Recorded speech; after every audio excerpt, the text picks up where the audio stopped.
Nati Garita, que no aparece, pero es la que coordina y aparece ahí como Maoco, ahí está.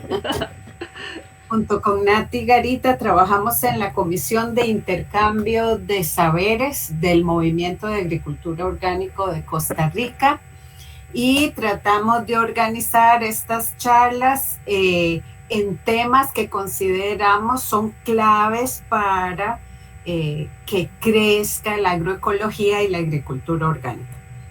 Hoy tenemos el gusto de compartir este espacio con el profesor, el doctor Robin Gómez. Robin es profesor en la Universidad de Costa Rica. Él sacó un doctorado en agricultura sostenible con énfasis en ecología de malezas de la Universidad de Iowa y da el curso de manejo de malezas y arbences para los agrónomos de la Universidad de Costa Rica. Entonces, Robin, muchísimas gracias por tu colaboración. Nos decís vos cómo querés que manejemos las preguntas, ¿verdad? Si querés que sea al final o pueden ir participando. Pero entonces el espacio es tuyo y muchísimas gracias. Ma, estoy en reunión, entre. Perfecto. Bueno, muy buenas tardes a todos. Muchas gracias por acompañarnos hoy en este espacio. Primero que todo, quiero agradecerle al Movimiento de Agricultura Orgánica Costarricense por esta invitación, esta oportunidad de compartir con ustedes. Para mí siempre es muy grato conocer productores, intercambiar ideas con ellos, aprendo muchísimo de productores. Lo segundo que les quiero contar es que tengo un resfrío marca Acme. Estoy bastante resfriado, así que me disculpo de antemano si me oyen tosiendo, estornudando y con ciertas pausas de hidratación que tengo que hacer. Sí me gustaría primero contarles de nuestras experiencias con coberturas. Les voy a presentar diferentes cultivos en los que hemos trabajado y ojalá dejar sus preguntas y comentarios para el final para poder abarcar todos los diferentes ejemplos que les traigo y es posible que alguna de las preguntas que a usted le surge en un momento se la contesto más adelante en la misma presentación. Entonces, dejemos todo, comentarios y preguntas para el final. Voy entonces en este momento a compartirles, permítanme un segundo, para compartirles la presentación. Tal vez, si tienen algo así que les está quemando y se les va a olvidar, lo pueden ir escribiendo en el chat y después las podemos leer también. Muy bien. Vamos a ver. Lo que me interesa en este momento es que se vea lo que estoy compartiendo, que creo que en unos segundos va a aparecer. Bueno, ya yo lo estoy viendo. Ok. Y a mí me parece como que esa pantalla de la presentación tiene el mismo tamaño que mi cara, por así decirlo. ¿O usted lo ve más grande? Entonces, tiene que es que no sé cómo se dice en español, en inglés dice pin, que ajá, para que entonces se vea más grande la presentación. Creo que ya lo hice. Voy. Ahora sí. Muy bien. Ok, entonces este es el título que Gabriela me sugirió y a mí me pareció fantástico porque resume muy bien lo que quiero compartirles en este momento, en los próximos más o menos unos 40 minutos, si me tienen esa paciencia. Bien. Quiero hablarles entonces, primero que todo, de un nuevo paradigma de manejo de la vegetación en agroecosistemas. Entonces vamos por partes. ¿Qué es un paradigma? El paradigma es ese conjunto de instrucciones, por así decirlo, que recibimos, que las guardamos en nuestro cerebro y decimos, así es como esto se hace. Así es como se hace agricultura, por ejemplo. Así es como se debe ver un campo con respecto a las malezas. Ese es un paradigma. Y entonces ahora eso está cambiando y queremos formular un nuevo paradigma, un nuevo núcleo de manejo de la vegetación.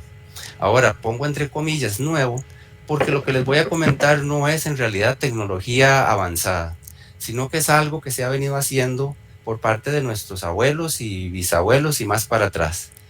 Y ya me han preguntado, pero entonces si es algo que está superado, ¿por qué vamos a hacerlo de nuevo? Bueno, no es que se supera, es que se aprende de lo nuevo y entonces uno escoge qué de lo nuevo implementar y qué de lo anterior, de lo que se hacía antes, también puede funcionar con las nuevas tecnologías. Y entonces por ahí surge el concepto de agroecología de precisión incluso, que usa tecnología de punta para manejo agroecológico de una finca. Entonces vamos a avanzar en estos conceptos. Lo que hemos visto, el paradigma que ha predominado por muchos años es esto que ustedes ven en estas fotografías, en donde una finca tiene que estar limpia, comillas por ahí, y hay que manejar suelo desnudo, porque las malezas van a competir con el cultivo y las malezas son malas per se, y entonces hay que eliminarlas. Eso es lo que por mucho tiempo se manejó, pero ya hace años que queremos ver este otro tipo de paisaje. Entonces vean ustedes arriba una plantación de papaya con una cobertura vegetal de plantas de hoja ancha. Ahí no hay zacates, es hoja ancha nada más, y hay una razón para eso. Y en la foto de abajo del bananal ven ustedes que hay una cobertura más bien con plantas, principalmente gramíneas, principalmente zacates, con una razón también. Y ya ahorita les voy a comentar por qué. Entonces no estamos hablando en ningún momento de dejar que la finca se enmalece, por ponerlo en esos términos, de dejar que crezca lo que sea es bueno. No es así, sino que nosotros con conocimiento y con prueba y error vamos aprendiendo cuál es esa vegetación que resulta más bien positiva. Ya no hablamos de que se ensucia la finca, de que se enmaleza, sino de que yo escojo vegetación que es positiva para lo que yo quiero. Tengo que tener muy claro ese objetivo. Entonces, cuando yo tengo más vegetación, cuando ya no es solo el cultivo, estoy haciendo ese agroecosistema más complejo. Hay una mayor biodiversidad, hay mayor especies de plantas, hay mayor número de especies de insectos, de artrópodos en general, y por lo tanto hay una mayor biodiversidad. Y entonces aquí el proceso de toma de decisiones es diferente. Ya estamos cambiando totalmente nuestro sistema de cultivo y por lo tanto las decisiones que tomamos son diferentes, son basadas en conocimiento, y ese conocimiento puede ser por medios formales, como clases, como charlas, o puede ser por medios empíricos, es decir, pruebas que yo hago en mi finca y que me permiten aprender de eso que estoy probando. Noten ustedes entonces que ahora el reto fundamental es manejar esa vegetación en áreas agrícolas de manera que yo controlo malezas, pero mantengo una diversidad de arbences en niveles que son económicamente aceptables, porque al final del día lo que nos interesa es, mucho de lo que nos interesa es la parte económica. Y usted dirá, pero usted me está hablando de malezas y me está hablando de arbences en la misma frase. ¿No se supone que son lo mismo? No en mi opinión, y ya les voy a explicar por qué. Ojo, que ahora lo que buscamos entonces es regular las comunidades de plantas en lugar de eliminarlas. No suelo desnudo, no eliminar todo, sino ahora regular. Escoger qué es lo que yo quiero que esté ahí porque tiene un objetivo, no porque simplemente nació ahí. Es porque está ahí con un objetivo que me sirve para mi sistema productivo. Hace poco me puse a escribir precisamente sobre esa pregunta que me hacía la gente, que cómo les digo malezas o arbences, ¿cuál es la diferencia? Entonces está ese artículo que por ahí se los dejo por si tienen la oportunidad y el deseo de leerlo, en donde en general yo les expongo que en los ecosistemas, en los agroecosistemas, hay muchas especies. Y de esas muchas especies de plantas hay unas pocas, y yo me atrevo a decir que estamos hablando de unas 3, 4, 5 especies que son malezas. ¿Y por qué son malezas? Porque son realmente perjudiciales para mi cultivo, para mi sistema de cultivo. Y son tan perjudiciales que por lo general no hospedan ni siquiera organismos benéficos. Lo único que hacen es competir y reproducirse, multiplicarse y afectar mi cultivo. Esas son las malezas. De nuevo, unas pocas especies. Pero aparte de esas pocas especies, y vean que les hablo de 5, digamos que podemos llegar a 10, versus las 50, 100 que pueden haber en su sistema de cultivo, son en las cuales nos tenemos que enfocar en nuestro manejo, tratar de controlarlas lo mejor posible para que entonces ya no sean problema. Esa es, como les digo, la idea central de esta publicación. Entonces, malezas, aquellas que son perjudiciales y que yo debería prestarles atención para controlarlas. Y arbences, las plantas que crecen en mis lotes y que no representan algo negativo. Y más bien, hasta podrían estar representando algo muy positivo en mi sistema. Y vean entonces que ahora pasamos a hablar, eso es lo que les quiero hablar, del control biológico de malezas por otras plantas. O sea, plantas controlando plantas. Y nuestro objetivo es introducir o seleccionar, son dos cosas diferentes. Una es introducir y la otra es seleccionar esas plantas que compiten con las malezas, pero no con el cultivo. Y suena un poco difícil, pero ya hay varios estudios que nos adelantan en este camino. Hablemos de coberturas vivas. Las coberturas vivas son plantas que cubren el suelo rápido. Básicamente de eso se trata. ¿Y por qué nos interesa cubrir el suelo rápido?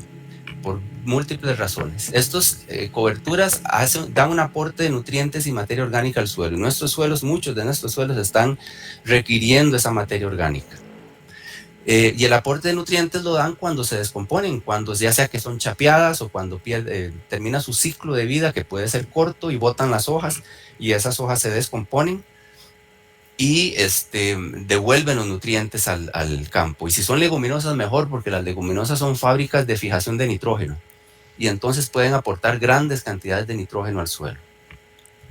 ¿Por qué nos interesa también esas plantas? Porque mejoran las propiedades físicas del suelo, como por ejemplo la infiltración del agua y evitar tanta escorrentía y tanta erosión, entre otras. Reducen la erosión, esto es muy importante y en muchas fincas este es el principal objetivo para tener coberturas, reducir la erosión. Y de nuevo vuelvo a que hay que tener claro para qué quiero yo esas plantas. Reducen las poblaciones de nemátodos fitoparásitos. Hay ejemplos de coberturas que los nemátodos no se alimentan de ellas y por lo tanto al no tener alimento su población disminuye en el tiempo. Se ha dicho que algunas tienen propiedades nematicidas, pero no es necesariamente eso, no es que liberen compuestos para matar nemátodos, sino que lo que hacen es que no hay otra fuente de alimento y los nemátodos reducen sus poblaciones. Por ahí tenemos un artículo sobre eso. Control de malezas, que es principalmente en lo que yo he estado trabajando, y entonces estas coberturas controlan procesos ecológicos importantes de las malezas, como por ejemplo reducen el banco de semillas de esas malezas en el suelo, reducen la supervivencia de las malezas. Ellas pueden germinar y emerger, pero la supervivencia se ve afectada por ese sombreo que hace esa cobertura, o reducen la producción de semillas. Ellas crecieron, usted las ve produciendo inflorescencia y semillas, pero ya no son las mismas cantidades que si no hubiera una cobertura. Si es que lograron establecerse. Muy importante, y es que las plantas son el primer eslabón en la cadena trófica de un agroecosistema. Es decir, de plantas se alimentan insectos, se alimentan artrópodos y hasta vertebrados, y ahí sigue la cadena trófica. Entonces, si estas plantas dan refugio a insectos depredadores, a parasitoides, son de suma importancia tenerlas en nuestro agroecosistema. También algo que ha estado aún más en boga últimamente, y es el proveer alimento a los polinizadores cuando el cultivo no está en floración. ¿Cómo mantengo yo mis colmenas? Dicen los productores que tienen colmenas y que necesitan esas abejas para la polinización. Cuando mi cultivo no está en floración y no hay otras fuentes de alimento, tengo que estarles dando azúcar. Esa me sale carísimo y no es lo mismo que se alimenten en flores. Bueno, pues entonces podríamos establecer arbences para que cumplan, entre otras, esta función. Les quiero contar entonces, les dije, algunos casos, algunos trabajos que hemos hecho, algunas experiencias que hemos tenido con productores, y de nuevo reitero que a mí me encanta hablar con productores porque son ellos los que nos invitan a trabajar en sus fincas en estos diferentes sistemas de cultivo. Este es el caso de este papayal orgánico allá en el lado de Guásimo, en donde el productor decía, uno de mis principales problemas son malezas, control de malezas. ¿Cómo hago para establecer una cobertura y que me ayude con ese objetivo primario? Bueno, pues al productor le dijimos, tome, aquí tiene semilla de esto, de esto y de esto, diferentes especies, siémbrelas una en cada callejón, como lo ven ustedes ahí. Ahí lo que queda es kudzu, porque las otras ya habían cumplido su ciclo, y el kudzu se estableció muy bien en ese papayal. Pero también aquí el productor orgánico hizo un multiestrato, es decir, abajo, como ven ustedes, hay kudzu, y a su, vamos a ver si el puntero me tengo por acá, y aquí a su izquierda ven ustedes plantas de Crotalaria spectabilis creciendo en la línea de siembra de la papaya. Él hizo un multiestrato y yo me preocupé, yo dije, pero señor, esas plantas de Crotalaria de ahí tan cerca de la papaya no le están causando ahí un problema con hongos, por ejemplo. Y él me dijo que ahí más bien lo que le interesaba era atrapar moscas de la fruta en las telarañas que las arañas hacían en esas plantas de Crotalaria. Entonces, vean ustedes qué ingenio. Esas plantas lo que hacen es facilitar la creación de telarañas para que carguen ahí los insectos que van a ovipositar en los frutos de papaya. Esta misma finca de papaya, entonces después de que sembraron en unas hileras, nos dijeron si nos interesa que hagan investigación acá, y este es uno de los lotes que trabajamos. Ustedes ven ahí un plástico negro. Esta era una técnica muy efectiva para control de malezas al inicio en papaya. Antes y a los pocos días después del trasplante de la papaya, tiran franjas de plástico negro, plástico de ferretería puede ser, para control de malezas, y después vean ustedes cómo queda libre de malezas en ese caso. Y lo que sembramos ahí es Crotalaria juncia, Crotalaria spectabilis, para hacer una cobertura y principalmente controlar especies gramíneas, porque las gramíneas son hospederas de empoasca, y la empoasca es un insecto que transmite un virus a la papaya. Entonces vean ustedes aquí todas las interacciones que estamos prestando atención, y por eso hablamos de agroecología, ¿verdad? Cómo las interacciones ecológicas afectan nuestra producción, para bien o para mal. Acá sembramos papaya en todo el lote, Crotalaria. Y aquí está la Crotalaria a cierta altura, la estamos cortando para que libere todo ese nitrógeno que absorbió. Y algunos de nuestras mediciones nos daban hasta 200 kilogramos de nitrógeno por hectárea fijado por esa Crotalaria, según la densidad de siembra a la que uno lo ponga, ¿verdad? Acá también era que se necesitaba hacer las labores de cultivo, y por eso teníamos que cortarla. Según indicaciones de la finca. Aquí es cada productor es el que escoge cómo quiere manejar su cultivo. Yo en eso soy muy claro y muy respetuoso también. También sembramos, entre otras especies que evaluamos, Vigna radiata. Es un frijol parece una planta de frijol común, pero es bastante robusta, y así es como se ve ya cuando ha crecido y se acuesta un poco, y tenía un control de malezas del 95%, solo sembrando Vigna radiata en esa papaya. Perdona, ¿hay un nombre común para la Vigna radiata? Frijol. Ravisa. Sí, Ravisa, gracias. Ravisa, gracias. Esta, como les decía, es la parcela testigo. Esas son lo típico que crecía en ese papayal cuando se hacían las chapias a cuchillo. Y se seleccionó esa vegetación, y ahí es donde se hospedaba la empoasca. Bien, ese era entonces el caso en papaya orgánica. También trabajamos en caña de azúcar. En caña de azúcar hay una empresa en Guanacaste que tiene sembradas muchas hectáreas de caña orgánica. Y ellos empezaron a investigar, a leer, y decidieron implementar Crotalaria juncia. Entonces vean ustedes a la izquierda cómo la siembran, y a la derecha cuando está ya floreada en medio de la caña, con dos objetivos. Aquí tenían de nuevo muy claros los objetivos: control de malezas y aporte de nitrógeno. El control de malezas dependía de la densidad de siembra, es decir, cuántas plantas por metro lineal se siembran de Crotalaria para que hagan un buen control de las malezas, y a la vez, entre menos semilla tenga que poner, pues menos dinero voy a invertir. Entonces tenían esa pregunta: ¿cuánto debe ser la densidad mínima de siembra y en qué momento debo sembrar yo esa Crotalaria? Entonces esto nos dio para que Wendy, que la ven aquí ustedes en esa foto, hiciera una tesis. Esto no fue en caña orgánica, sino que fue caña convencional, pero igual muy interesados en implementar coberturas, en donde sembró la Crotalaria juncia en diferentes densidades de siembra y también en diferentes momentos después del rebrote de la caña. Esa es caña de rebrote, caña soca. Entonces sabemos que si sembramos la Crotalaria muy antes, le pasa la caña y le hace la sombra y afecta el crecimiento de la caña. Entonces, ¿qué tan grande tiene que estar esa caña para que al mismo tiempo no tape, no ahogue la Crotalaria, le permita crecer y se mantengan en una sinergia? Bueno, vean ustedes la foto de la derecha, cómo se ve debajo de ese crecimiento de la Crotalaria. Esta es una alta densidad de siembra de Crotalaria. Es una cobertura erecta y por lo tanto nos permite sembrarla así en medio de las hileras de siembra de la caña de azúcar sin que sea algo que se nos va a avanzar horizontalmente. La tesis de Wendy ya está lista, ya defendió y estamos convirtiéndolo en un artículo, pero en resumen, cualquiera de las 3 densidades que sembramos, desde 40 semillas por metro lineal, funciona para control de malezas.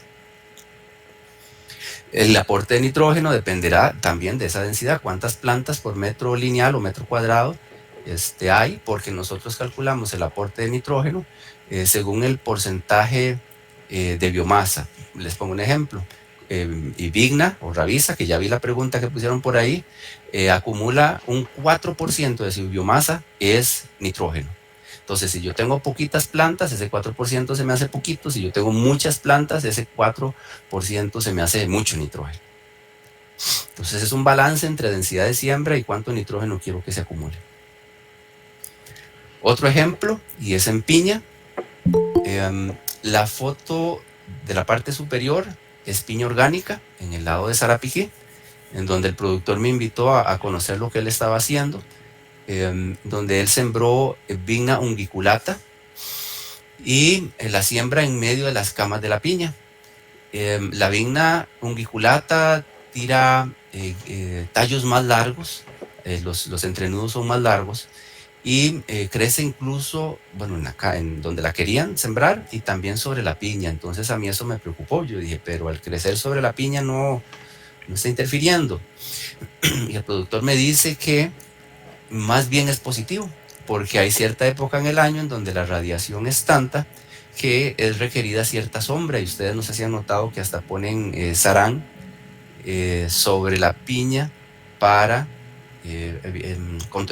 protegerla un poco de la radiación. Bueno, aquí en este caso la Ravisa estaba dando ese efecto y tiene un ciclo de vida corto, bastante corto, se muere, se descompone, aporta materia orgánica, aporta nutrientes y no hay problema con, por ejemplo, semillas en la corona de la piña si ella se ha muerto mucho antes de que haya producido la piña el fruto propiamente. Abajo a la derecha lo que tienen es una plantación de piña convencional, también una foto que me mandó un colega, un estimable colega, de Crotalaria juncia, sembrada en lotes que están en espera, esperando a siguiente siembra. Pasan 3 o 4 meses antes de la siguiente siembra y la decisión es que no crezca cualquier cosa, que no haya un barbecho descontrolado. Barbecho le llamamos a un periodo en el que no se hace nada en un lote y se deja que crezca o no crezca, depende si las condiciones son secas o no secas. Y en este caso es un barbecho controlado, es decir, está creciendo lo que yo quiero que crezca ahí. Recientemente estamos trabajando también en plantaciones forestales. Esta es una colaboración con el Tecnológico de Costa Rica, en donde nos hicimos la siguiente pregunta. Después de que los árboles de teca y melina tienen un año de haber sido sembrados, el primer año hay que hacer control químico en la rodaja o en la banda de siembra, en plantaciones comerciales. En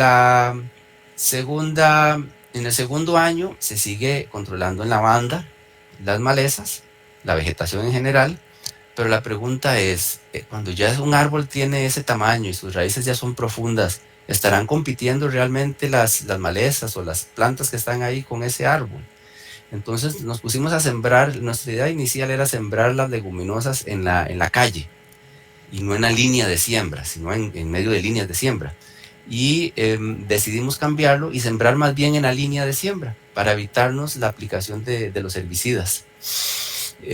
Este trabajo está todavía en progreso, está en proceso. Me dice Mario, el colega del tecnológico, que no ha visto diferencias en crecimiento de árboles que tienen este crecimiento de leguminosas en medio de la banda de siembra. Pero bueno, eso está todavía pendiente. Ahora, algo que se nos ha complicado es la siembra de esas leguminosas, porque nos llevaba mucho tiempo. Una mano de obra cara, que nos llevaba mucho tiempo, así que ahora estamos usando esta sembradora, que vamos a ver si me lo permite. Pues les quiero pasar un video, pero el video no quiere correr. Vamos a ver. Ok. La foto de la extrema derecha, ven ustedes que acá viene Luis Diego con una sembradora que parece una bicicleta sin pedales. Esa sembradora la usan los productores de frijol en la zona sur, y nos ha resultado magnífico porque nos ahorra cualquier cantidad de tiempo en la siembra, y es muy efectiva, muy eficiente. Una sola persona puede básicamente sembrar todas las áreas de investigación que nosotros tenemos. Es una lástima que no me esté corriendo el video, pero ahora al final se los pongo aislado y se los comparto, se los presento. Ahora sí.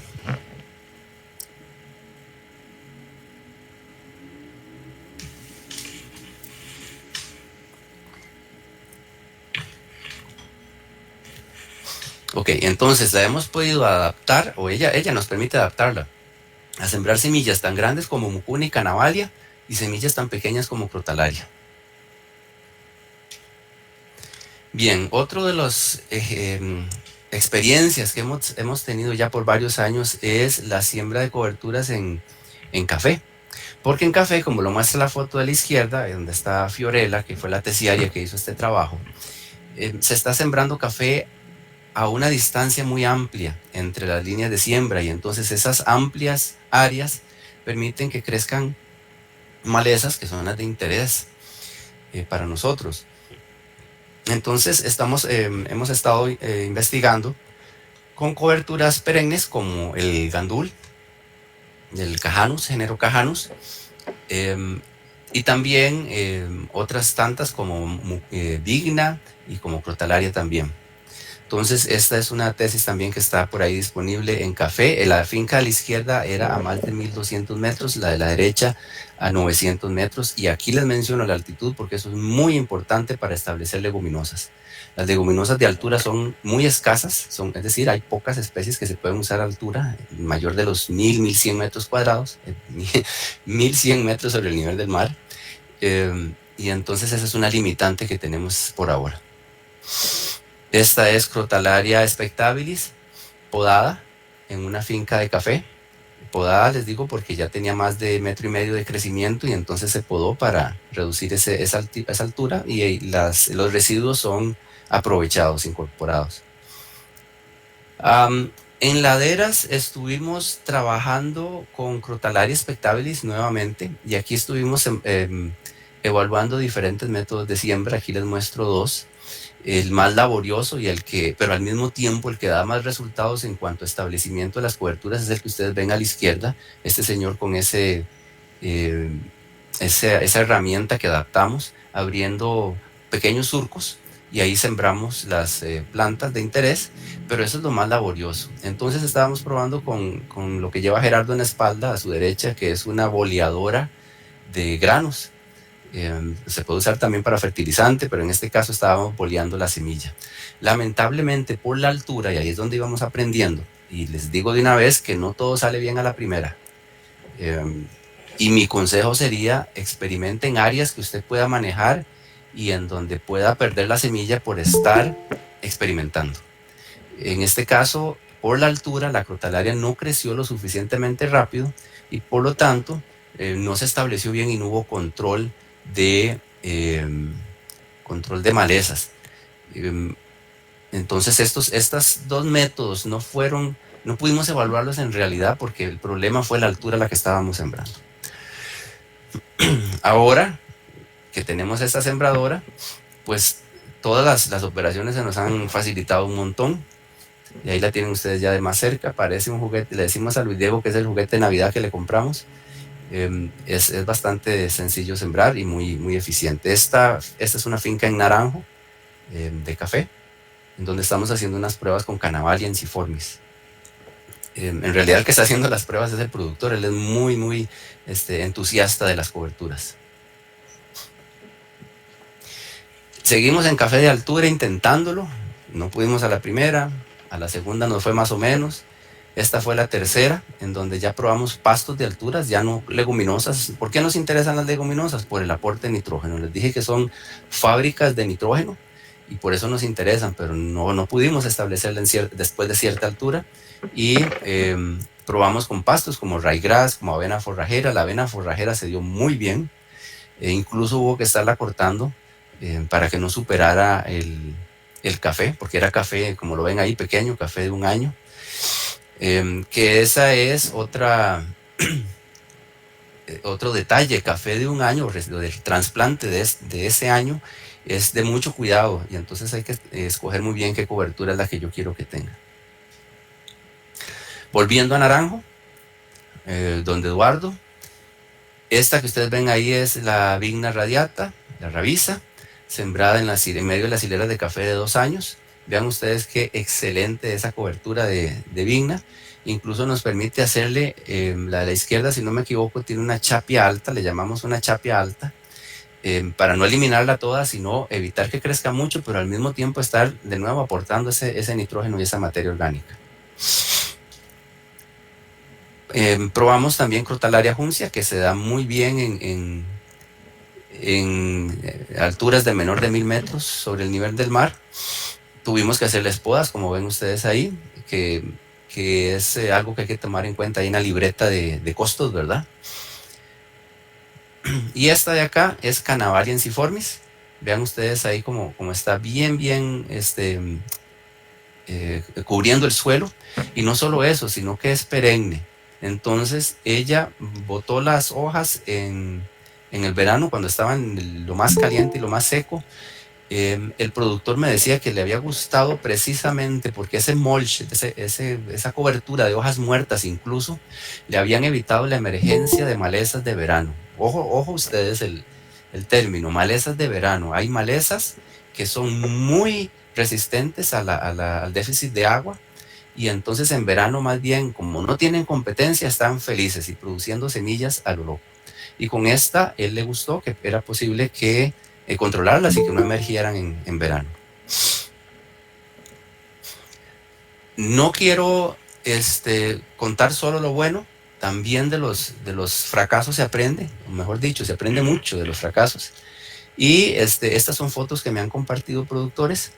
A la izquierda ven ustedes un pasto que le dicen rusi, que es Brachiaria rusicensis.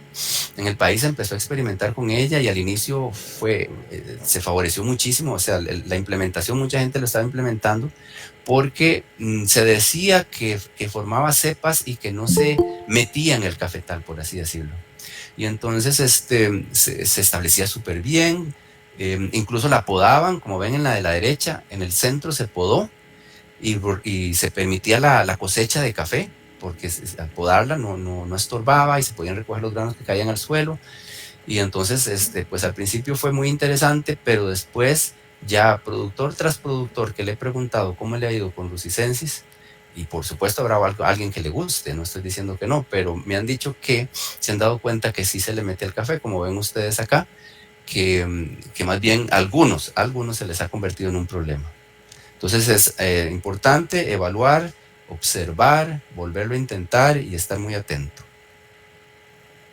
Ok, hasta ahora les he mencionado coberturas que introducimos en el agroecosistema. ya sean leguminosas, ya sean pastos, que son muy útiles como una cobertura porque crecen rapidísimo. Sin embargo, no se establecen fácilmente en todo lado. Hay unos lotes donde les va mejor, otras en donde no les va muy bien. Pero entonces, ¿qué tal de esa vegetación que ya está ahí y que no compite con el cultivo?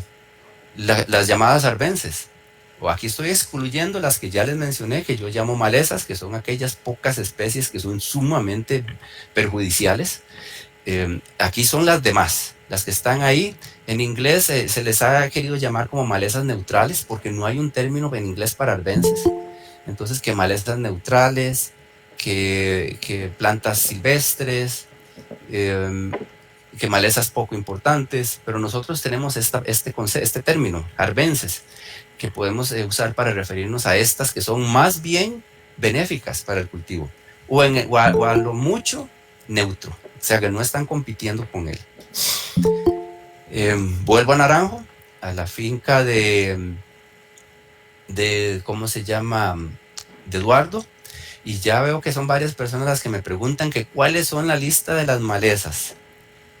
Y les voy a responder como les digo a los estudiantes que tienen que responder en todo examen. Depende. Y esa es la respuesta correcta para todo. Pero claro, tienen que argumentar de qué depende. Y les voy a decir que cómo saber cuáles son las más problemáticas. Bueno, muchas los productores la saben, porque uno les pregunta y unos dicen, para mí es solda con solda en café. O para mí es rosboelia, la caminadora en caña de azúcar. O sea, los mismos productores han identificado, pueden saber cuáles son las que son realmente perjudiciales. Pero resulta que hay otras que no son ni solda con solda ni rosboelia, que son perjudiciales en algunas situaciones y en otras no lo son. Entonces ahí ya entramos a, no sé si ya se los había mencionado, lo estaba dejando para el final, agroecología de precisión. Ya a saber incluso cuáles son esas plantas que en estas condiciones son buenas, pero en aquellas otras no lo son. Ya les voy a ir hablando más de eso. En este caso tiene el productor un cafetal en donde él hace un control con herbicidas aquí donde están las plantas, es planta de 1 año, y hace control con chapia en la calle. Llamamos calle a esto que está aquí en medio de las hileras de las plantas.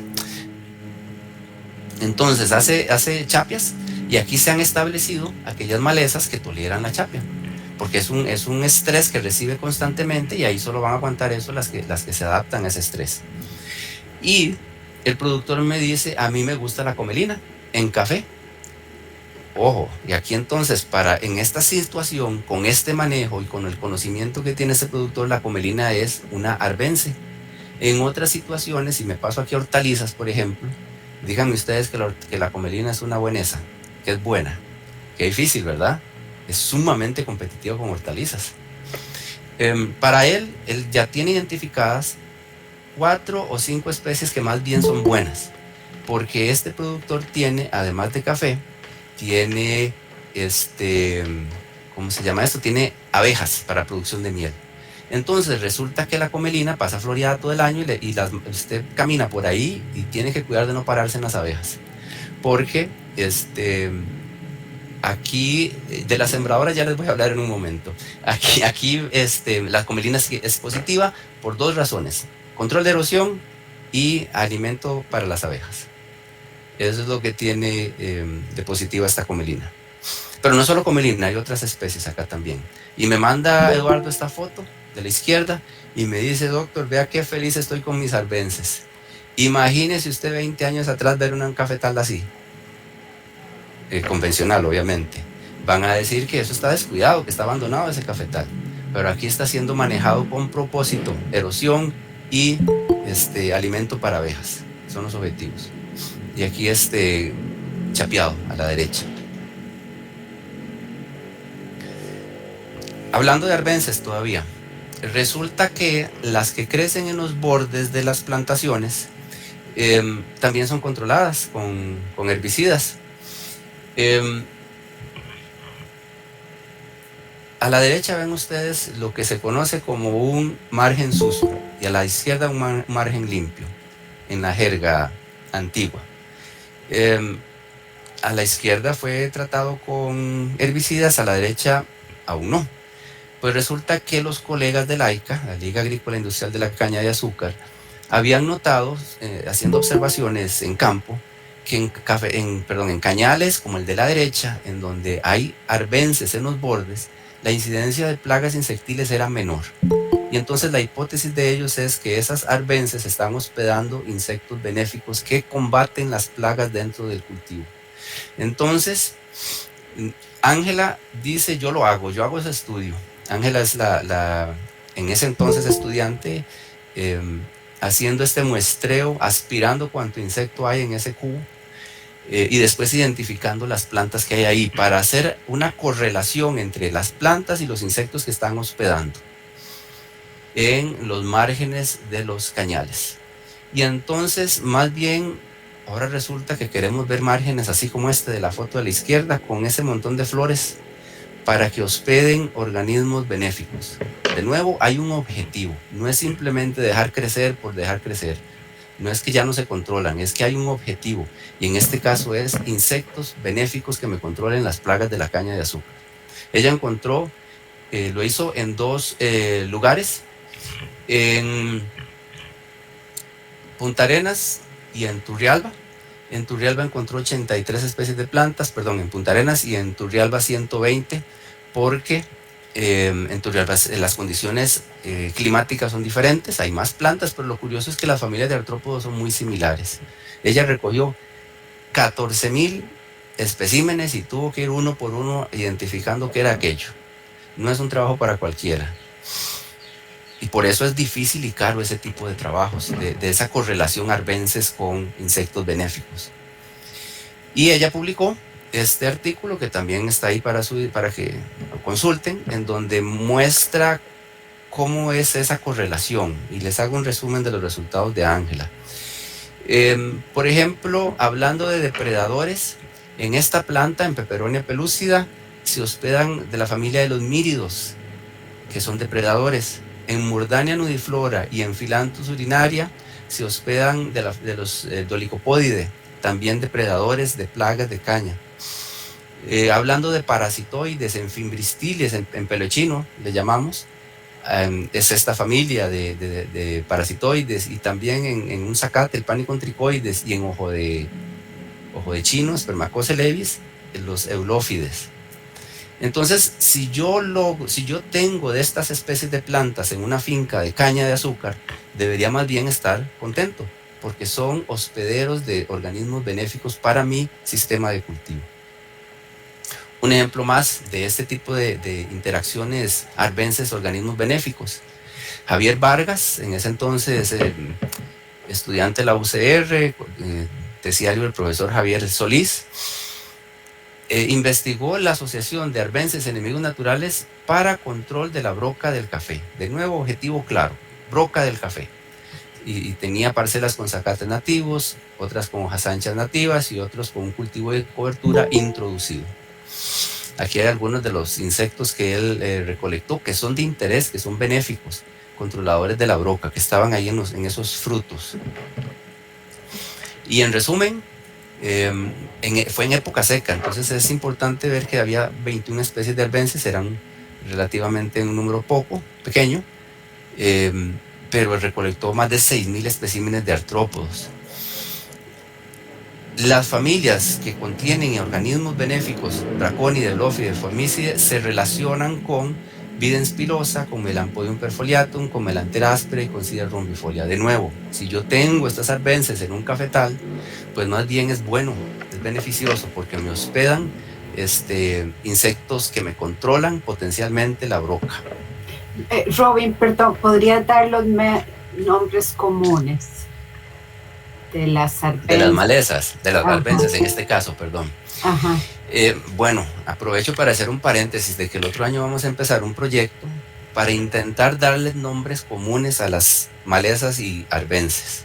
Es decir, que todo el mundo sepa que cuando yo digo moriseco, estoy hablando de Videns pilosa. Porque puede ser que moriseco en otra región de Costa Rica o incluso en la finca del vecino le digan de otra forma. Entonces no son tan comunes. Vea usted que a Videns pilosa le dicen moriseco. pero hay muriseco también, otra planta. A Melampodium perfoliatum le dicen flor amarilla, le dicen comunismo, le dicen de diferentes formas. Melantera áspera, se me olvidan, paira, le dicen paira. Y Acida rombifolia es la famosa acida o escobilla. Ok, siguiendo entonces con esto de control biológico de conservación. Ok, aquí les estoy introduciendo otro concepto. Control biológico de conservación es conservar las cualidades del agroecosistema que me permiten un control biológico efectivo.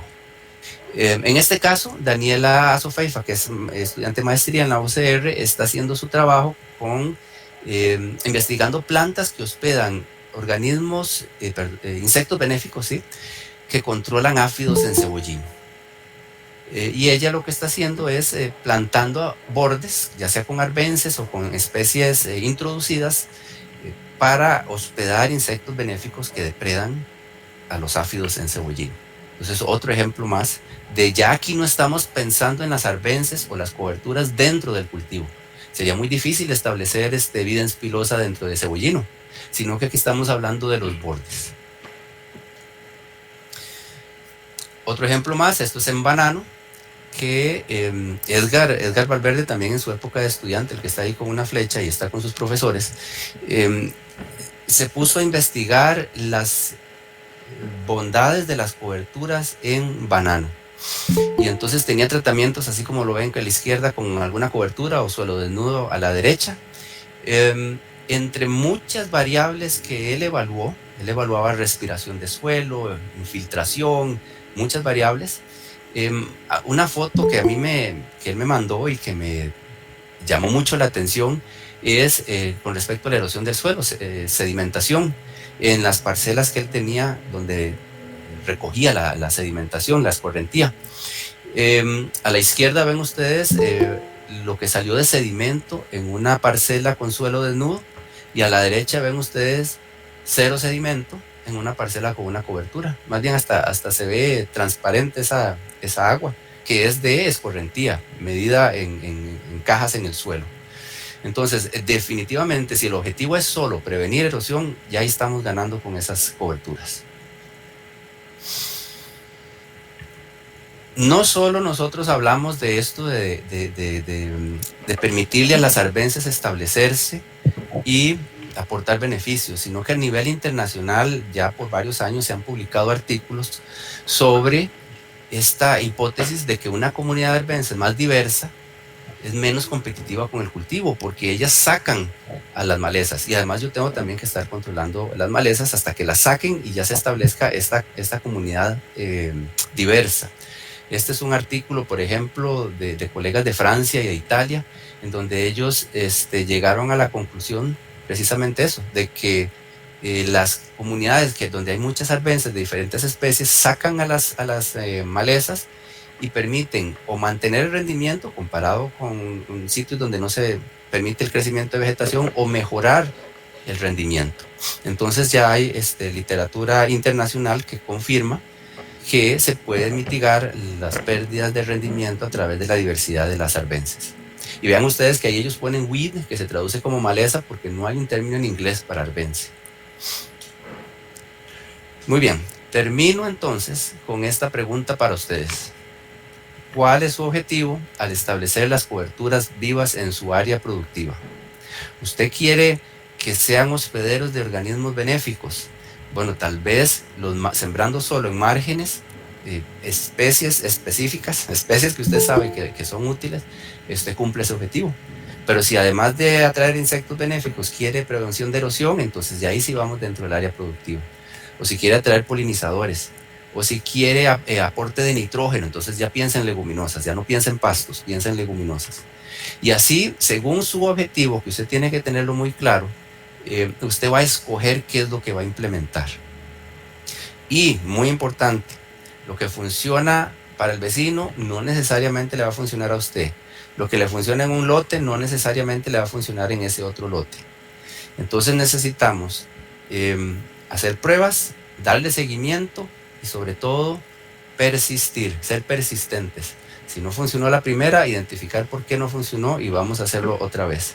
Y no simplemente decir, es que me dijeron que eso no sirve, entonces lo voy a quitar o ni siquiera me voy a meter en eso. Cada caso es diferente.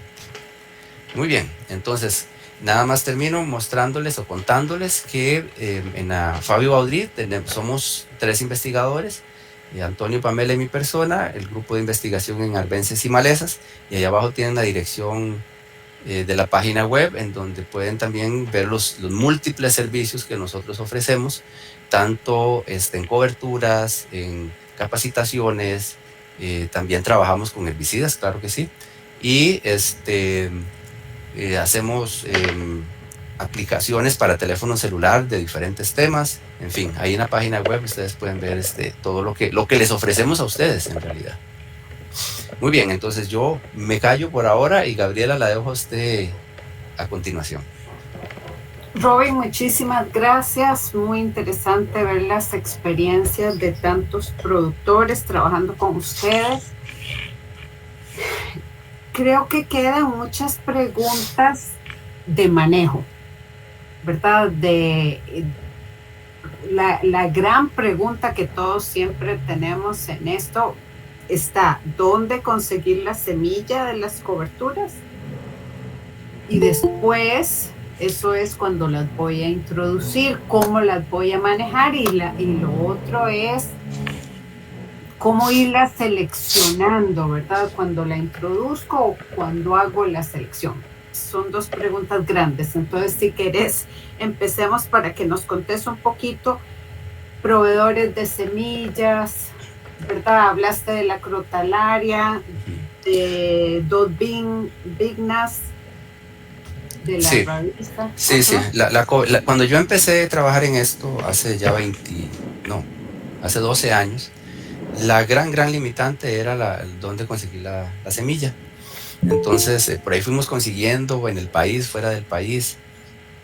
Habían bancos de germoplasma, entonces fuimos multiplicándolo. Nosotros producimos en la Fabio Baudry la semilla que usamos en nuestras investigaciones, pero obviamente en los diferentes experimentos cosechamos semilla y a veces tenemos remanentes que vendemos también en la Fabio Baudry.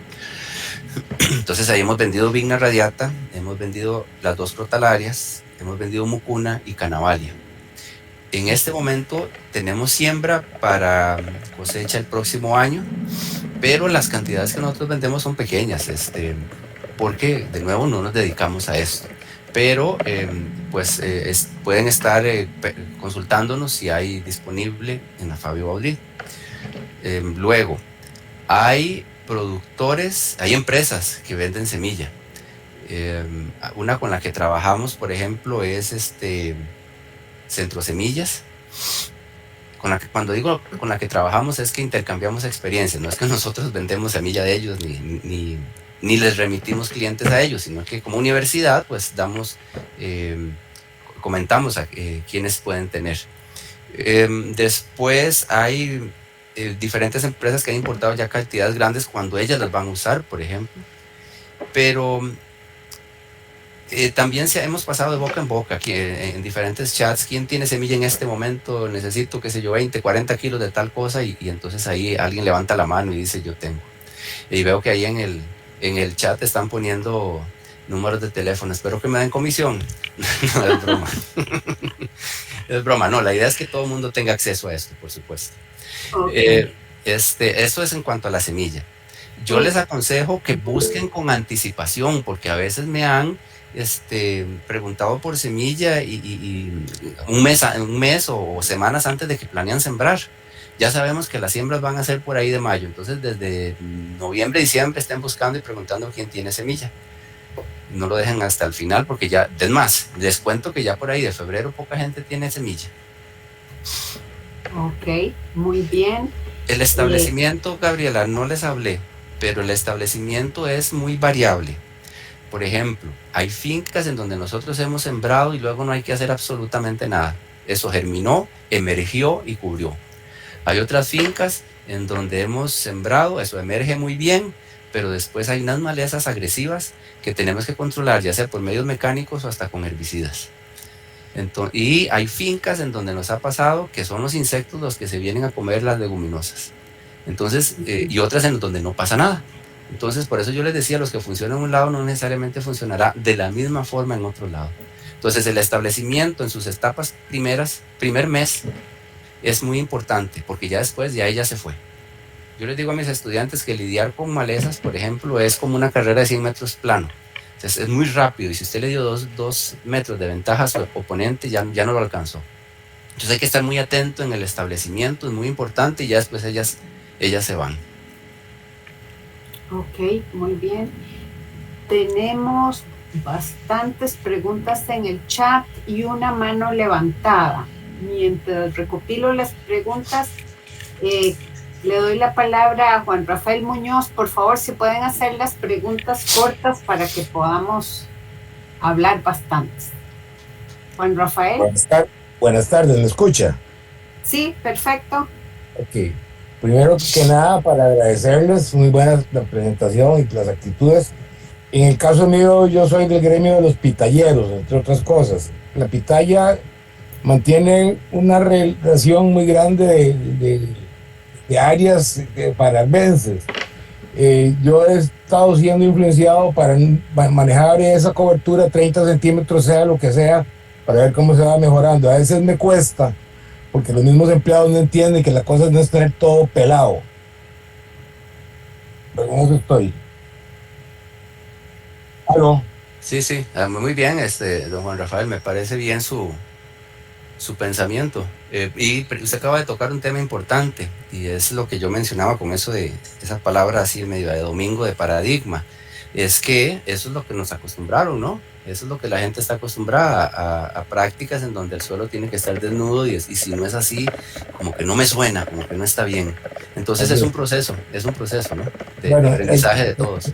Para llegar al final del comentario, lo que quiero es que cuando ande por Liberia y me toca un pie para enseñarle aquí lo que hemos estado haciendo. Yo he sembrado crotalaria, he sembrado, bueno, y soy un enamorado del madero como tutor de la pitaya, ¿verdad? Cuando pase por Liberia me pone una llamadita, aquí lo atendemos. Muchas gracias, voy a anotar su nombre inmediatamente. Muchas gracias. Ok. Me ponen un WhatsApp ahí. Claro. Por favor. Muchas gracias y saludo a todos los amigos. Igual. Gracias, don Juan Rafael. Hay una pregunta, ahorita pasamos a las siguientes personas que han levantado la mano, vamos a ir intercambiando. Ana Patricia menciona que ella ha escuchado que el kutzú, si uno no lo maneja, se extiende muchísimo. ¿Qué manejo habría que darle al kutzú? ¿Qué recomendarías? Correcto, el kutzú es de cuidado. Es de cuidado dependiendo del cultivo.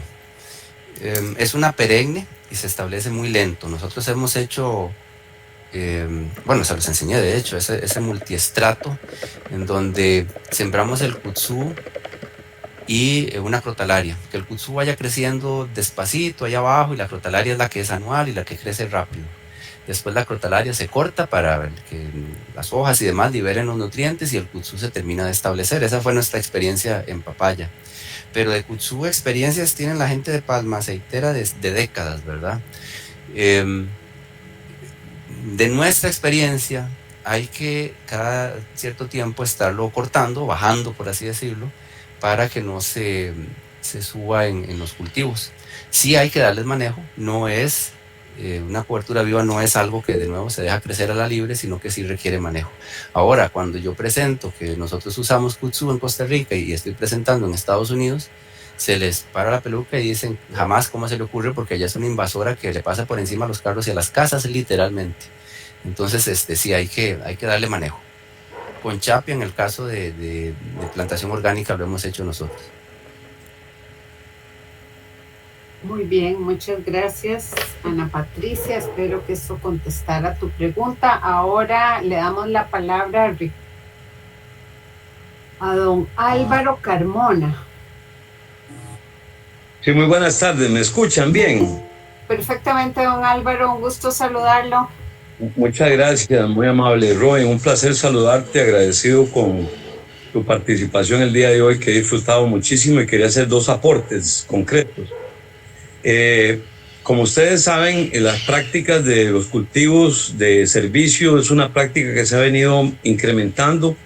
No es exactamente lo que tocaste, pero hay una oportunidad de negocio muy importante para los jóvenes, principalmente los arroceros que han dejado de ser productores de arroz, y veo una enorme oportunidad debido a que en Sudamérica, como ustedes comprenderán, en lo que es Colombia, Venezuela y Brasil hay una demanda muy grande de estos productos, y en Costa Rica también, como lo dijo ahora el doctor Robin. El país no tiene el suministro suficiente de este tipo de semillas. Entonces, si lo analizamos de la óptica de los muchachos recién graduados, veo una enorme oportunidad de que se organicen y que con la ayuda tuya y de las universidades, pues se propongan alternativas de ingreso, ya sea para los arroceros que tienen maquinaria ociosa o tierras ociosas. Creo que ahí hay una enorme oportunidad. Y como tú sabes, estamos trabajando mucho en ese campo, y estamos careciendo de semilla que no queremos importar, queremos hacer los mix o los blend de semillas en Costa Rica. Entonces, como les digo, ahí veo una enorme oportunidad. Luego también me agrada muchísimo saber que este tema de las coberturas es un tema que, como vos sabés, tengo muchos años de trabajar en él, desde mi tesis de grado hace 45 años en Kutzú. Vengo precisamente de ver 1,000 hectáreas de kutzú, y contestando la pregunta de la muchacha que hizo, estamos aprovechando el control de las hierbas, digamos, de kutzú, que entran a los platos de palma, por ejemplo, para hacer alimento peletizado. Entonces ya aquella idea del monocultivo de mi época ya no existe. Ahora queremos mezclas de coberturas, queremos gramíneas dentro de la palma. Ya no es como antes, que estaba el paradigma de que las gramíneas eran nocivas para nosotros. Hoy más bien las estimulamos. Queremos 6, 7 diferentes forrajes dentro de la palma. Es el método que estamos utilizando. Los caupi, las crotalarias, todo eso ya es parte de nuestras nuevas coberturas. Y entonces, como te digo, me alegra muchísimo que la universidad, a través de tu departamento, empiece a darle a los estudiantes y a los productores una nueva alternativa de manejo, no como el que recibimos nosotros, que era estrictamente químico. Pues obviamente en los momentos en que se requiera se utiliza, pero cada vez dependemos menos. Ya hay miles de hectáreas. Acabo de estar, como le digo, en lugares como Brasil, Argentina y estos lugares donde hay miles de hectáreas, ya manejo completamente diferente. Entonces, ese paradigma de que solamente los pequeños huertos orgánicos se pueden manejar de esa manera, creo que ya se ha roto. Y bueno, esa era mi participación. Robin, un abrazo, saludos para los muchachos y muy complacido de tu conferencia. Gracias. Gracias a vos, Álvaro. Un gusto. Muchas gracias, don Álvaro. Seguimos con la lista de preguntas. Algunos preguntan si hay un documento guía que recomendarías sobre arbences, imagino, o leguminosas para coberturas.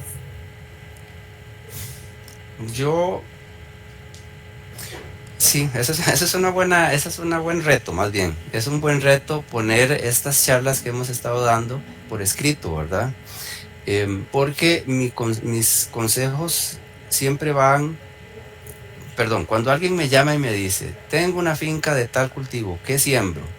Yo no le voy a contestar por teléfono, porque son tantas las variables que hay que tomar en cuenta, que yo prefiero ir a donde está la persona y a conversar y ver. Incluso le ofrezco, bueno, si es tanto el interés, hagamos una investigación acá totalmente a su medida. Eso por un lado, pero sí hay cosas básicas que podemos poner por escrito, ¿verdad? No voy a ser pretencioso y decir que hasta que yo lo ponga por escrito hay una guía, no, para nada. Hay documento, hay literatura, ¿verdad? Que pueden consultar, pero sí me acaba de lanzar ese reto que podemos tener algo, como le llamamos en la universidad, una antología, ¿verdad? Una serie de documentos recopilados, tal vez en nuestra página web, esa que les presenté, sobre coberturas vivas. Ok, perfecto. Esa era Julio César, entonces ahí está tu respuesta. Stephanie Arevalo preguntaba si existe semilla orgánica certificada para incluir en las rotaciones obligatorias que hay que hacer con los cultivos anuales. Si querés, yo contesto esa parcialmente. Me parece excelente esa pregunta. la certificada orgánica, ¿verdad? No es una certificación de calidad que las semillas muchas tienen en la parte de certificación orgánica no es un requisito, ¿verdad? En la certificación orgánica preocuparía verificar que no sea una semilla transgénica, pero no es necesario, digamos, ninguna de las normativas más importantes exige que la semilla esté certificada orgánica. Sería muy difícil y muy restringido conseguir semilla certificada orgánica, ¿verdad? De leguminosas. Se podría, claro que se podría, pero entonces ya la disponibilidad sería menor, ¿verdad? Pocos kilos tal vez. Porque, sí. Y no digo porque no se pueda o que produzca menos, no, digo porque serían pocas personas haciendo eso. Sí, ahí está en la propuesta de don Álvaro para los productores, que algunos productores también produzcan semillas. Quisiera darle la palabra a Ricardo Ureña. Sí, buenas tardes, Robin. Gusto saludarlo y muchas gracias por el aporte. ¿Me copian, sí? Sí, perfecto. Ok. Digámosle, yo me enfoco un poquito al pequeño agricultor y realmente la investigación ahí es poca en cuanto a cobertura, porque se trata de que la cobertura cumpla varias funciones, además de las que ya Robin nos explicó, sino que a la larga sea una cobertura que se pueda hasta consumir. Por ejemplo, frijol común, para decirte algo. El mismo Ravisa, que sí nos hablaste un poquitito, que sí se puede hasta consumir para el ser humano, con varias formas. Entonces la pregunta al final, Roy, los frijoles comunes que conocemos, ¿qué aporte de nitrógeno hacen al suelo? Porque eso es una alternativa también, como una cobertura rápida. Claro, Ricardo, tenés toda la razón. El frijol común aporta nitrógeno. Yo no tengo ese dato, pero estoy seguro que lo existe, que existe ese dato y que lo tiene... ve, Gaby lo tiene, yo iba a decir Néstor. Yo podría decir que yo trabajé mucho con frijol común. No, y se ve, Gaby, sí se ve en los cafetales, en Juan Viñas, en Naranjo. Yo he visto mucho frijol sembrado en medio del cafetal y sirve perfectamente como una cobertura. Es muy importante en leguminosas el momento en que usted corte la cobertura, ¿verdad? Porque la planta, al momento de hacer flores y pasar a producir el frijol, pasa todo el nitrógeno que tiene a la semilla. Entonces, si yo voy a poner frijol como cobertura para sacar semilla, para comer frijoles, el nitrógeno que me queda es menor que lo que nos estaba contando Robin, ¿verdad? Que la crotalaria llega a aportar hasta 200 kilos por hectárea, porque está muy ligado a la biomasa. Si yo produzco, el nitrógeno en las hojas, en general, en las leguminosas, es muy alta. Entonces, si yo produzco mucha biomasa, voy a aportar mucho más nitrógeno. En cambio, si saco semilla, el nitrógeno que me queda en la planta es menor. Entonces, nuestra medición, y recuerden que si le pongo mucho abono químico a las leguminosas, no hacen la relación simbiótica. Ese es otro cuidado que hay que tener. Sino que lo que usted está es reciclando el fertilizante que agregó, pero no fijando nitrógeno del aire. Entonces, nuestros datos son mucho menores que lo que hablaba de 50 kilos por hectárea. Para un productor agroecológico, para un productor orgánico, eso es un montón de nitrógeno, ¿verdad? Si yo lo comparo con un productor convencional que tal vez pone 200 kilos, él sienta que no es mucho. Pero para un productor orgánico que tiene un compost con un 3% de nitrógeno, 50 kilos que le puede aportar el frijol es muy valioso. Y los 200 kilos que puede aportar la crotalaria, dejándola que produzca bastante biomasa, es mucho más valioso, ¿verdad? No sé si tenías otra pregunta, Ricardo. No, está bien. Yo creo que al final es un manejo. Porque, digamos, le puedo hacer que yo siempre el frijol, por decirlo así, el 50% lo dejo para semilla y el otro 50% para comerlo, Ok. para decirle algo. Nosotros decimos que el momento de cortarlo para que tenga más nitrógeno las hojas es al inicio de la floración. Ok, Apenas ves que empieza a florecer, ahí si lo quiero para aportar nitrógeno, lo corto. Claro, eso no sé cómo afecta el resto de los frijoles o cómo haces la separación de lo que dejas para semilla y lo que dejas para cobertura. Esa era una pregunta que me hacía el productor de caña orgánica en Guanacaste, que él había leído que se recomendaba que cuando apenas empezaba a florear la crotalaria la cortara, pero que también había leído en otros artículos de que la dejara florear y hasta producir la vaina. Entonces nosotros en Afabio analizamos la crotalaria cuando estaba empezando la floración, cuando estaba totalmente floreada y cuando ya tenía vaina. Nos dimos cuenta que no había diferencia. No había semilla propiamente formada, eso sí, pero quiere decir que no hay que correr a cortar cuando está empezando la floración, sino que en el caso de crotalaria juncia se puede dejar más tiempo y encontramos incluso altos niveles de nitrógeno en el tallo. Es un tallo semileñoso y no esperábamos encontrar ahí en el tallo tanto nitrógeno, pero entonces había nitrógeno en tallo, en flores, en hojas, por supuesto. Y de nuevo, insisto, crotalaria juncia. Se puede esperar hasta que esté totalmente floreado para cortarlo si eso es lo que se desea. Perfecto, muchas gracias.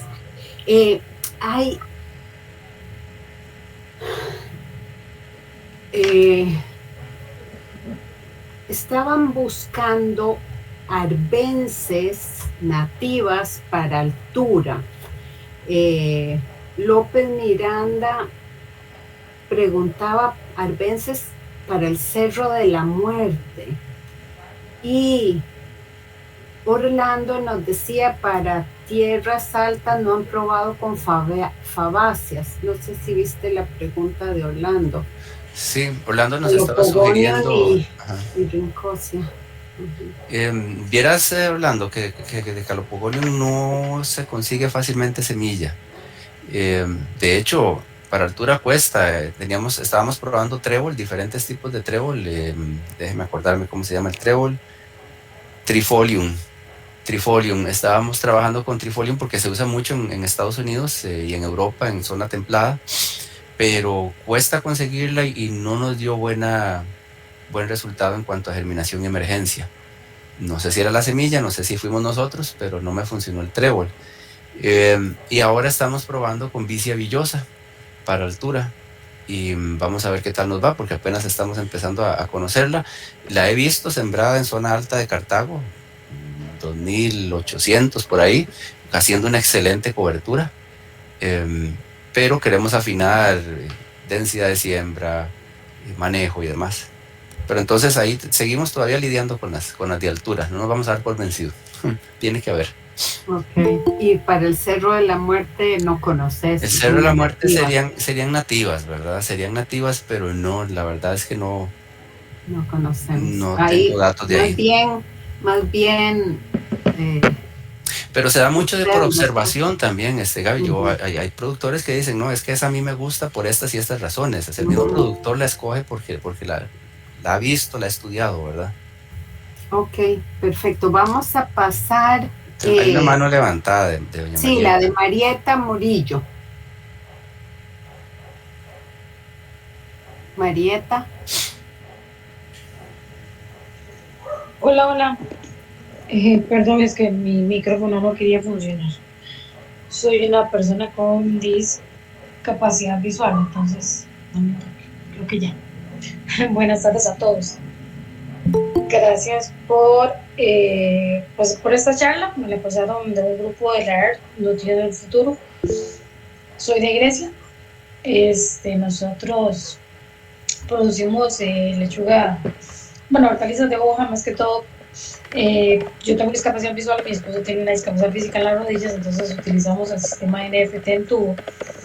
Y lo que quería compartir con ustedes, el hecho de que cuando tenemos todo esto en ambiente protegido, a los alrededores tratamos de solo guaraña y guaraña, ¿verdad? Pero también cuando uno deja mucha maleza, ¿verdad? Las hortalizas, los bichitos se las quieren comer todas, ¿verdad? Y tenemos que estar viendo a ver qué hacemos pues para evitar tanto insecto o lo que sea dentro de los mismos invernaderos, porque aquí en Grecia no se puede cerrar por el asunto del clima, ¿verdad?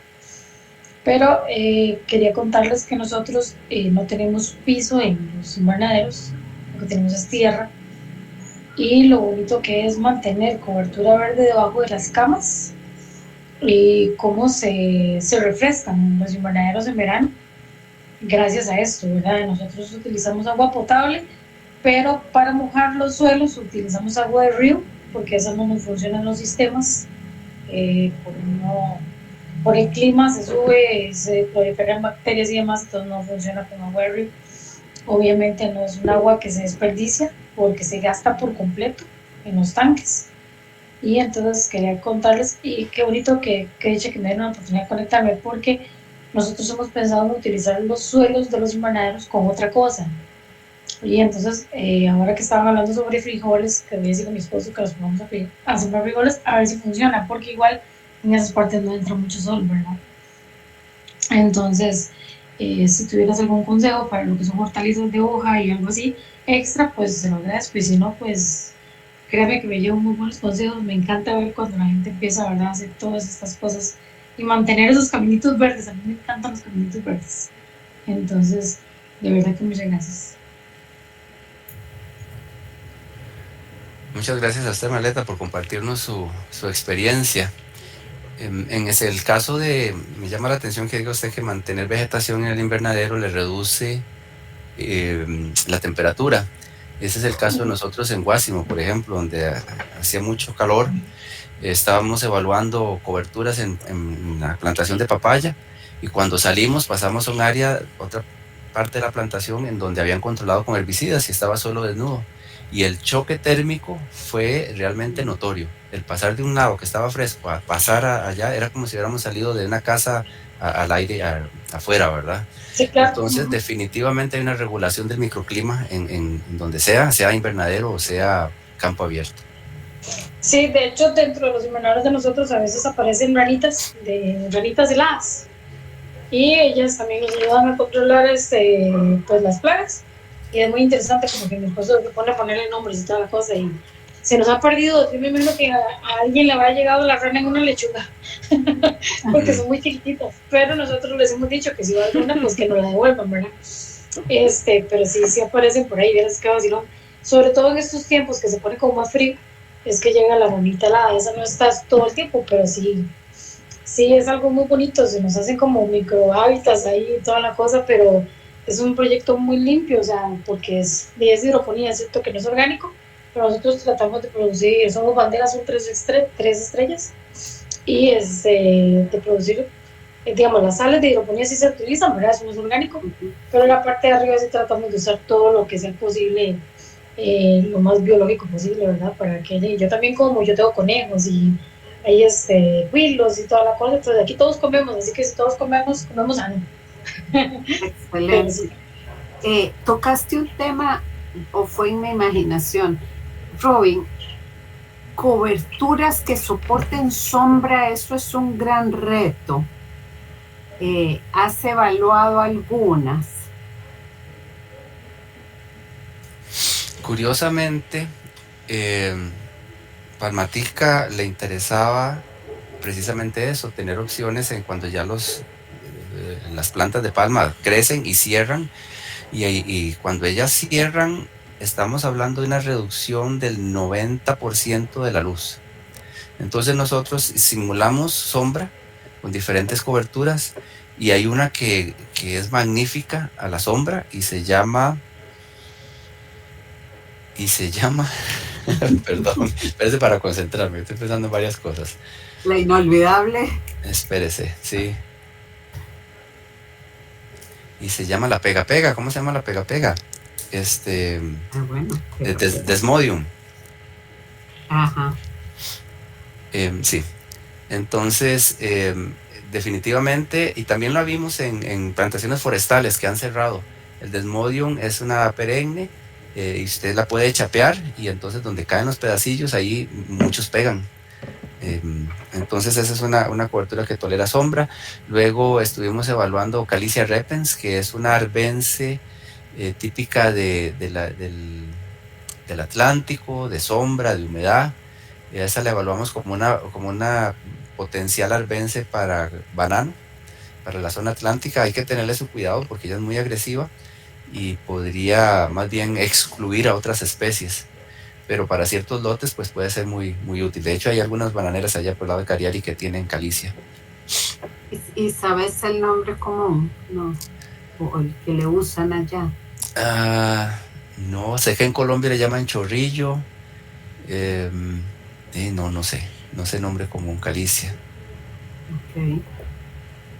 Muy bien. Robin nos pasó el número de la Asociación de Productores de las Comunidades de Veracruz, Productores donde de frijol es son. la sembradora. Sí, por ahí vi que alguien más, ya le damos la palabra, Álvaro, por ahí vi que alguien más estaba diciendo quién vende esa sembradora.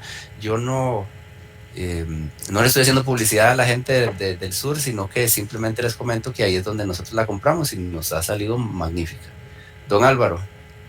Sí, es un aporte a la pregunta que hicieron sobre las de baja umbría, las de umbría. Nosotros hemos mezclado en EVEA, el caso de Malasia, por ejemplo, donde las plantaciones de caucho son muy cerradas, y las de palma, Calopogonium cerilum, caeruleum, es la planta más indicada para baja luz. Desmodium es otra opción, y otra es la rubiácea esta que hay en palma, que es la Geophila repens, que también tiene muy buena adaptación en palma en baja luz. Creo que esas serían tres alternativas interesantes que podrían explorar para cultivos con poca luz. Ese sería el comentario. Gracias. Don Álvaro, gracias. ¿Usted conoce el nombre común de ese Calopogonium cerilum? Bueno, no, el nombre científico es Calopogonium, es el calopo, es el nombre comercial, pero lo pueden conseguir fácilmente en YouTube, en Google, para efecto de las coberturas. ¿Y la geofila tampoco? Geofila, Robin, el nombre oreja de ratón. Correcto.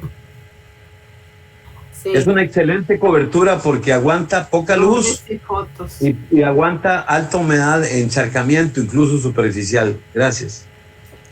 Y el pisoteo también, pero también tiene su truco de establecimiento. Hay que tenerle paciencia para establecerla. A la oreja del ratón. Bueno, como todo en la vida hay que trabajar, como dicen, para ver una cobertura en buena condición. Bueno, gracias. Excelente, gracias. Nos quedan, veo dos preguntas. La de un estudiante de la UCR que nos pregunta sobre una cobertura para época seca.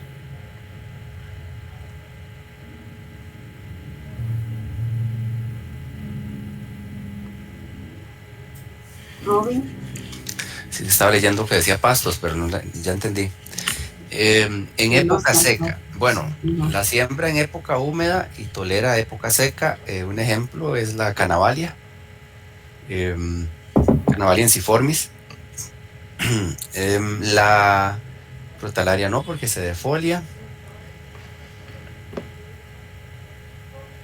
Y estoy tratando, o sea, de las que hemos trabajado, la que ha tolerado el verano en la Fabio, por ejemplo, ha sido la canavalia. No conozco de otras. Yo sugeriría Mucuna pruriens, que se defolia y deja todo el rastrojo sobre el suelo y pasa el verano cubierto el suelo. Las coberturas muertas también son una opción para el verano, que no deben de desaprovechar, mi sugerencia. Sí, ya que estamos hablando de Mucuna, nada más les recuerdo que cuando algo produce semillas se puede salir de control, y ya aplica para malezas, aplica para arbences, aplica para coberturas. Entonces, si yo dejo algo semillar, sé que para la próxima temporada voy a tener muchos más individuos de eso. Y sucede también con Mucuna. Si yo la dejo florear y semillar, la próxima temporada, que tal vez no la quería, por ejemplo, estoy en rotación piña Mucuna, tengo Mucuna este año, La próxima voy, estos meses, luego voy con piña, pero ya la mucuna me tiró semilla, esa es su futura maleza, la mucuna. Entonces hay que tener mucho cuidado, no dejar semillar si yo no quiero que se me salga de control. Asociación Costarricense para el Estudio de Malezas, perfecto. ASEM. Quedaba una pregunta, ya no la tengo. Qué pena, ya no la veo. Alguien, una mujer que levantó la mano. Erika Sandoval. Se la Erika, perdón, Erika, ya te vi, perdón. Porque la anoté, entonces se la voy a leer. Ok. Sí, ¿cuál sería la recomendación de la mejor arbense con flor para atraer y mantener los parasitoides que usamos para control biológico de la Diachasmimorpha longicaudata, que es la que va a las larvas de la mosca de la fruta? Nosotros hacemos cultivo específico de mango en manejo orgánico en Atenas. La pregunta más específica no la podías hacer, ¿verdad? Y de ahí, muchísimas gracias, de verdad ha sido sumamente educacional e informativo. Con mucho gusto, gracias a vos más bien por retroalimentarnos de que estás trabajando con mango orgánico allá en Atenas. Vea, en general, hemos sabido que las asteráceas que producen flores durante casi que todo el año, ¿verdad? Ahí se combinan entre ellas, son muy útiles para atraer insectos benéficos. Con el trabajo de Ángela en caña, nos dimos cuenta que hay ciperáceas que también son muy apetecidas o muy buscadas por controladores biológicos. Y para ser así de específico, para esa plaga que ustedes tienen, pues habría que hacer estudios muy específicos, pero en general, de nuevo, y por consejos que me dan también productores de cítricos, ellos dejan franjas de vegetación dentro de la plantación con flores, con plantas con flor, con asteráceas. Nada más identifique, le diría yo, identifique aquellas que pueden ser malezas para usted, por ejemplo la caminadora, la rosboelia, y esa es la que voy a eliminar, o las trepadoras, bejucos que se le suben al árbol, y esas son las que voy a eliminar. Si está haciendo chapias muy frecuentes y por lo tanto se está eliminando las hojas anchas y prevalecen las poáceas, tal vez haya que hacer las chapias diferentes para no eliminar todas esas asteráceas, porque son las que usted quiere para que traigan a los insectos benéficos. Muchísimas gracias. Gracias, Erika. A mí me queda una pregunta en la otra parte, ¿verdad?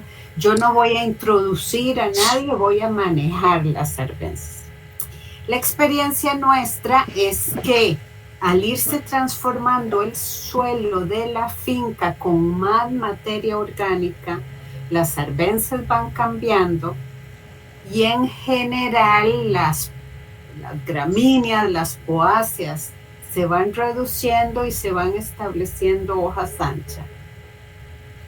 ¿Vos has visto eso? Es un hecho, Gaby, que el agroecosistema no es estático, está en un continuo cambio, ¿verdad? Y las prácticas de manejo son una de las principales fuerzas que provocan ese cambio. Entonces, que chapias, que incorporación de enmiendas, ya sea materia orgánica, ya sea cal, ya sea compost, eso va a hacer que cambie esa dinámica poblacional. Entonces, sí van a estar cambiando. Si usted está cambiando su manejo, ¿verdad? Si hace el manejo igual todo el tiempo, pues se seleccionan unas cuantas especies y esas son las que predominan. Pero de nuevo queremos ojalá plantas con flor y plantas con lo que llaman los entomólogos glándulas extraflorales, ¿verdad? Que yo he visto en Vigna, por ejemplo, que no está en flor, pero hay un montón de hormigas para arriba y para abajo, en las hojas, en las uniones de las hojas, en las bases de las hojas, alimentándose de lo que en mi opinión son glándulas extraflorales que están tirando algún néctar. Entonces, sí, eso es pura observación, estar viendo cómo está cambiando mi agroecosistema y cómo llegar a identificar las especies que siempre quiero que estén ahí y ver cómo las prácticas que yo hago no las van a afectar. Las que no quiero, que son las malezas, esas sí quiero que mis prácticas las afecten y otras las quiero dejar. Pero llegamos entonces a cierto grado de especificidad que solo el que trabaja todos los días en eso lo llega a tener, ¿verdad? Y no es algo para asustarse o no creer que se logra. Yo creo que sí se logra. Sí, Lo claro. he visto de varios productores ya. Y el productor es el que está ahí todos los días viendo, observando. Nos dice don Álvaro que ellos en Palma observaron que sí, que las hierbas se vuelven perennes y de menor agresividad conforme se da la transición ecológica. En certificación orgánica, que hablamos de 3 años, y eso es totalmente relativo, ¿verdad? A de dónde vienen. Pueden ser 3 años o pueden ser 7 o pueden ser 10, pero se va dando esa transformación que al principio puede ser muy duro de manejar gramíneas o poáceas, zacates, y después va siendo mucho más fácil manejar las arbences. Eso es lo que hemos visto. Bueno, estamos llegando al término del tiempo. Solo falta agradecer a Robin por la excelente presentación y por abrir este espacio para conversar de este tema tan importante para el manejo agroecológico de las plantas. Y agradecerles a todos ustedes por la participación. Ya estamos 1:30 y todavía hay 58 personas conectadas. Entonces, muchísimas gracias. Recuerden que como Maoco estamos buscando siempre expertos que nos puedan tratar temas relevantes para la agroecología. Así es que si tiene alguna pregunta, algún tema que sea de interés, nos puede escribir al correo de Maoco o en los chats de Maoco. Queremos que nos hablen, no sé, de una enfermedad de los cítricos, del manejo del aguacate. Estamos abiertos a hacer la relación con expertos. Ay, perdón, Bolívar, tenías una pregunta. No, solamente agradecer tanto al doctor Robin como a ustedes que organizaron esta actividad, pero también a todas las personas que hicieron preguntas, porque eso hace que uno aprenda mucho más y pueda conocer muchas cosas que se dan en el país que uno no tiene claro. Y en la parte de nosotros como coproorgánicos nos interesa mucho saber quién está produciendo cosas realmente orgánicas. Y esta compañera que junto con su esposo está haciendo el trabajo de producción, felicitarla mucho. Y ahí estamos en lo que podamos colaborar. Coproorgánicos Bruncan Pérez León. Excelente. Bueno. Ay, perdón por interrumpir, pero muchas gracias. Sí, de hecho, mi esposo fue criado en finca cafetalera desde muy niño. No era de los papás, pero ellos cuidaban una finca. Y ahora le duelen con el corazón que no puede ni siquiera hincarse porque lo que tiene es una... bueno, ya está para trasplante de rodillas, pero tiene 43 años. Y trabajar en el campo desde muy niño, eso es la consecuencia que tiene ahorita. Entonces, sí. Por eso producimos hidroponía, porque está en alto, entonces no tiene que agacharse. Igual hay veces que sí hay que agacharse a hacer cosas, pero bueno, y ahí contratamos a alguien o así. Pero sí, muchas gracias. Perfecto. Bueno, Robin, no sé si querías dar algunas palabras finales. No, de nuevo, muchas gracias a ustedes, o sea, a todos los participantes y al Movimiento de Agricultura Orgánica Costarricense. Nada más, Gaby, al final nos quedamos para hacerte un par de preguntas. Quería ver si podrías poner el número de la Fabio. Ahí. Los remito de nuevo a esa página web, porque ahí están no solo los números, sino información de servicios. Porque si quieren llamar a ver si hay semilla, yo les he comprado semilla de mucuna, así es que sí, es bueno estar llamando para ver disponibilidad porque no hay todo el tiempo. Perdón, ¿cuáles preguntas, Robin? No, que yo quería preguntarte a vos algo, en privado. Ok. Ahora cuando terminemos, no, cuando nos despidamos, de hecho. Bueno, nuevamente, muchas gracias a todos. Ok, muchas gracias a todos. Te llamo por WhatsApp. Bueno, muchísimas gracias a todos. Muchas gracias. Y ahí los estaremos invitando a la próxima actividad. Muchas gracias, de verdad. Gracias. Gracias, Gaby. Con mucho gusto, don Bolívar, que vinieron. Alison.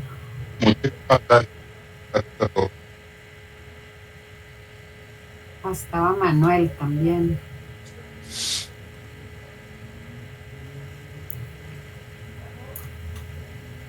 Ok, voy a colgar la llamada, ¿está bien?